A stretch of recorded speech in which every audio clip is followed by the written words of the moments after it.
6 is called The Frenchman. They were waiting on the veranda, his mother in her nightgown, his father in his hat, his horse saddled, ready to come after him. "I've set him free," Bertie cried. "I've set him free, so he won't ever have to live behind bars." He was sent to his room at once, where he threw himself on his bed and buried his face in his pillow. Day after day his father went out looking for the White Lion, but each evening he came back empty-handed and blazing with fury. "What'll I tell the Frenchman when he comes, eh? Did you for 1 minute think of that, Bertie? Did you? I should strap you. Any father worth his salt would strap you." But he didn't. Bertie spent all day and every day at the fence, or up in his tree in the compound, or at his bedroom window, his eyes scanning the veld for anything white moving through the grass. He prayed at his bedside every night until his knees were numb, prayed that his White Lion would learn how to kill, would somehow find enough to eat, would avoid the hyenas and other lions too, come to that.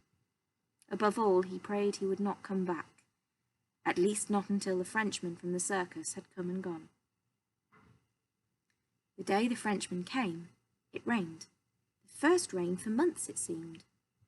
Bertie watched him as he stood there, dripping, on the veranda, his thumb hooked into his waistcoat pocket.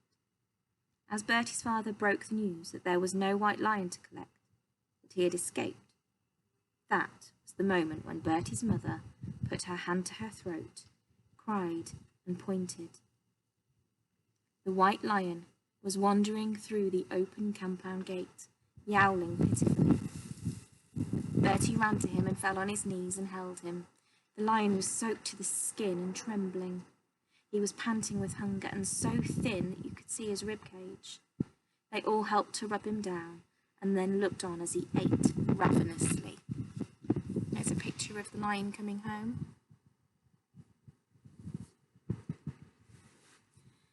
"Incroyable! Magnifique!" said the Frenchman. "And white, just as you said. White like the snow, and tame too. He will be the star of my circus. I shall call him Le Prince Blanc, the White Prince. He will have all he needs, all he wants. Fresh meat every day, fresh straw every night. I love my animals, you know. They are my family, and this lion of yours, he will be my favourite son. Have no fear, young man. I promise you that he will never be hungry again." He put his hand on his heart. "As God is my witness, I promise it." Bertie looked up into the Frenchman's face. It was a kind face, not smiling, yet earnest and trustworthy. But even so, it did not make Bertie feel any better.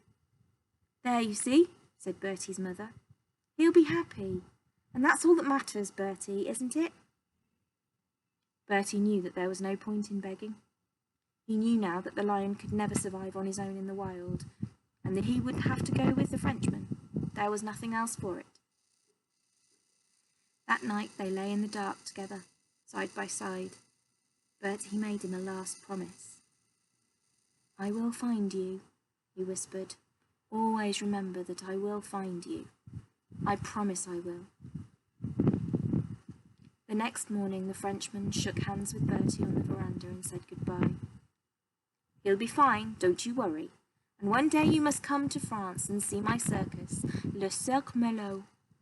It is the best circus in all of France." Then they left, the White Lion in a wooden crate, rocking from side to side in the back of the Frenchman's wagon. Bertie watched until the wagon disappeared from view. A few months later, Bertie found himself on a ship, steaming out of Cape Town, bound for England and school and a new life. As the last of Table Mountain vanished in a heat haze, he said goodbye to Africa and was not at all unhappy. He had his mother with him, for the time being at least, and after all, England was nearer France than Africa was, much nearer.